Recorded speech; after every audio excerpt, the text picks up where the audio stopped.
Alright everyone, so with Glass coming out, I just reviewed Unbreakable in my last video, and I'm gonna review Split. Again, I've reviewed this on my channel already. It's like my first video, I think, but I have to talk about this again, and I rewatched it just like Unbreakable. I just rewatched both of these movies, and holy crap, like man, just rewatching both of these both Unbreakable and Split at back to back, like they both really hold up incredibly well. Split is one of those movies too that is one of M. Night Shyamalan's best. I feel like if I'd rank the M. Night Shyamalan movies, it would be, and I haven't seen Glass yet, but it would be Unbreakable first, then The Sixth Sense, and then Split. I think would be my next one, because Split I thought just did so many things incredibly well, and I love the fact that this movie, like a lot of his other movies, has a twist, but this works so incredibly well as a thriller, and also as a supervillain origin story, because obviously this is a spoiler review, and obviously if you've seen the trailer for Glass, you know that Unbreakable and Split are connected, and this ending makes it so. But I'll talk about the twist more at the end of the movie, or at the end of the review, because man, I got to talk about the movie as a whole. I love how it opens with this character named Casey, who's Anya Taylor-Joy, who's done an awesome job in horror the past year or two. Like, she's been in so many great horror movies, like The Witch and Thoroughbreds, and a couple other things, I believe. But those two I've seen, and I really do love this actress, and she really is great in this movie. But it's about this character at the beginning, Casey, and these two other girls getting taken out immediately she's with these other two girls who she doesn't really like, and they don't really like her, but she just kind of was obligated to go to this party, but she just kind of sits there. But the dad, like, insists that they're going to take her home too, Casey home as well. And they get into the car, the dad's in the back the trunk, and then somebody walks up, and then Casey looks at the mirror, and then all the food's on the ground, and somebody gets in the car, and then you see it's James McAvoy's character, and she slowly has that turnaround, which is really, really incredible, because she does that quick turnaround, she looks, and the two girls in the back are like, "Sir, I think you're in the wrong car," and then he maces, what does he do? Roofie them? Looks like he sprays them and then like knocks them out. And then I love the fact that James McAvoy's character doesn't even notice Casey's in the seat next to him. So what she does is she slowly reaches for the knob on the door, or the handle, slowly grabs it, opens it, and then the sound of the car door opening happens. So then he looks over and gets her. And she doesn't even, like, run out. She just sits there and takes that. Like, she sits there and, like, it's almost like she wanted to be kidnapped in a way. And it'll make sense whenever you realize what her backstory is. But at the beginning of the movie, it seemed like she wanted to be taken in by this crazy guy. And that's a great moment. And then whenever she wakes up, they're in this underground building, her and these two other girls. And this James McAvoy's character comes in and takes one of the girls. And right before she leaves, Casey says, "Pee on yourself, pee on yourself." Like, he won't do anything if you pee on yourself. And she does, and he freaks out and throws her back in there. And then as this happens throughout the movie, whenever you realize how smart and intuitive she is in terms of survival, you get all these flashbacks between her and her uncle and her dad in the woods hunting. So you get an idea that she's a survivalist, and it really works great. It shows that she's prepared, and so I really love Anya Taylor-Joy, and I really do like Betty Buckley. It's cool to see her in a movie. I haven't seen her in a movie in a while, as Dr. Fletcher, who is this person who is taking care of Barry, who is James McAvoy's character, one of his characters.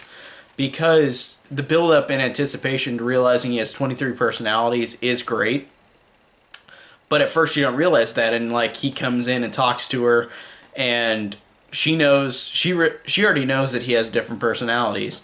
and is trying to figure him out and thinks that he is something beyond human, like beyond regular humans, like an evolution type of thing. And I think that it's really interesting with the fact that this person is just trying to do good, and like seeing if this because she even states whenever she's on this Skype chat with like a university, saying that like there was a blind woman and then her multiple personalities, and some of her personalities they weren't blind, they could see. So like it's a cool thing of like her trying to figure out this character and realizing that these personalities could be something beyond normal humans. And I just think that's a really interesting idea. And I really liked her a lot. And I want to mention real quick this random scene that is an M. Night Shyamalan kind of standout scene, like a lot of his movies, where there's a lot of dumb shit in some of his movies. But this scene in particular, where Betty Buckley, Dr. Fletcher, is talking to this woman who's like, I don't know how you can take care of your... I don't know how I could deal with the people you talk to. And she's like, what do you mean? Like, yeah, your patients. I don't know how I could talk to them. And then she's watching a game show, and there's this random ass moment where she just says, you can't use your thumbs to spin the wheel, you dumb asses. And then and it's just a weird, funny moment, because it's like, what? Like, the movie, for the most part, plays it seriously, but then there's a couple silly moments like that, which I thought was funny, but it makes sense with M. Night Shyamalan, because he does do that, where he'll have like a really random, silly moment in the movie. Or it depends on which movie, because some movies are just absolutely hilarious, like The Happening. But that scene in particular, I was just like, what? And again, the realism of James McAvoy's character realizing that he's got 23 different personalities is great, because the three girls are looking in at a woman. They think it's a woman out there named Patricia talking to another guy, and then you realize that it's just him with a dress on. And I love that reveal. And he's just got 23 different personalities. So these girls have to smartly figure out, like with the personalities that are more oblivious, like Hedwig, which is this 9-year-old kid, that see if he can help them out. And I really do like the fact that, again, Casey is the smart character where she is very much a survivalist, and she's trying to figure out what she can do to save everybody. And James McAvoy, I haven't completely talked about him yet, but it's really unfortunate that he never got any recognition, like any Oscars or anything, but this is, I guess this is a horror movie, so it doesn't matter in terms of like acting quality, it's apparently to like the Oscars, because James McAvoy gives, like, I haven't seen all of his movies, but I think he gives a performance of a lifetime in this movie. Like, he is truly incredible as this, with all these different personalities, and he is truly funny, he is truly scary, he is truly moving. Like, he is that great of a character, and he is incredible in this movie. Again, he didn't get any Oscar recognition or anything, because of course not. But whatever. Like, his two personalities in particular that I really liked was Hedwig, the 9-year-old kid, and Patricia, the woman. Like, I really do love those two specifically. And they don't fully delve into every personality, obviously, because it's only a 2-hour movie, but still, his performance in this movie is incredible. And the movie is incredibly suspenseful based on his performance and the writing, and how this character is such a loose cannon. That moment, and this is what I mean by like humorous moments in Shyamalan movies, but this one works incredibly well. That moment where she is trying to get Hedwig, the 9-year-old boy personality, to help her out, to get her, she said, like he says, there's a window. And he says, well, you come and listen to my music, then I'll dance to it. And he dances to hip-hop, and it is a hilarious moment, but it is scary because you don't know what this character will do with his personalities. And I love that moment. It's really genuinely funny with him dancing around like a 9-year-old kid to hip-hop music, and it feels like a 9-year-old kid. I love that. And then he says, like, etc., like when you don't need to say etc., like in a line. Or like he'll say, like, oh, I've got blue socks. Like, he'll say that after he says something else that doesn't even relate to it, like a 9-year-old kid would say. So I really like that as well. And now I want to get back to Casey. This character, like I said, she's a survivalist character. As this movie goes along, you realize that at a very young age, when she was hunting with her dad and uncle, you realize that her uncle molested her, and this character has been. And then you realize later that the dad is dead and has died after the fact, so she has been living with this molester for almost her whole life. And it is the first twist of the movie where you just sit there like, this is disturbing as hell, and it's hard to comprehend, and it makes total sense why this character in the flashbacks as a little girl is happy and very has emotion and charisma, and then the character of Casey as the age she is in the movie, a young adult, she has no emotion to her because she is scarred by everything that has happened to her, and I love that, and I love that she's a survivalist because of these awful things that happened to her.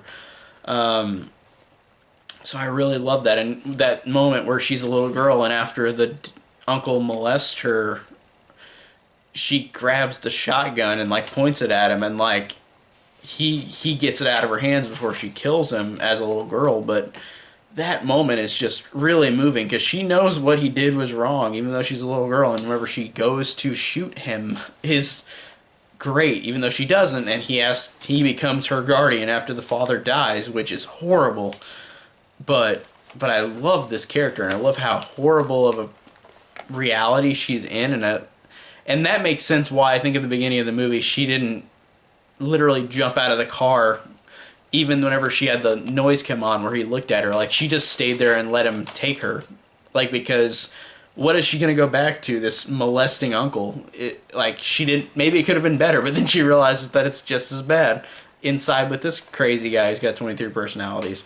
And I love whenever you realize that you've got to say the name Kevin Wendell Crumb, which is his actual name, and you realize that he was taunted and messed with, or not taunted, but he was like abused and messed with by his mother, so he gained these personalities through that.